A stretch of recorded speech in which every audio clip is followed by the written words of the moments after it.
cleans and swings are about generating power through the hips. We're going to continue on that with the snatch. Snatch is basically, instead of coming to the shoulder like the clean or to the rack position, we're going to go straight through up into overhead.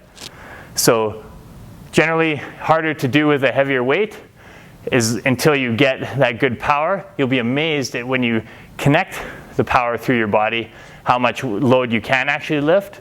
The key with the snatch is to make sure your shoulder mobility allows you to get into position. So we see a lot of horrible technique out there with the snatch, and most of it is due to people not having the shoulder mobility to get into position or not actually finishing the motion. So we see a lot of people stopping about here. Ideally, we get right up overhead, shoulders stable. If you are not able to get into that position comfortably, you should be able to go up into this position without leaning back.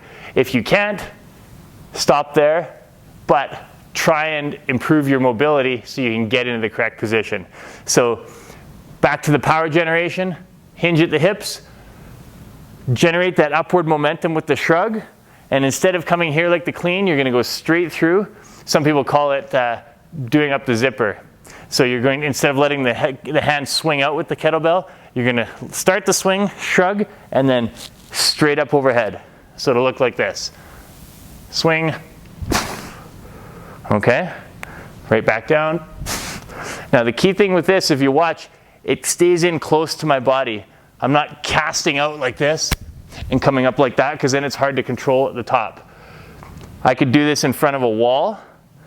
Comes down, straight up. Okay?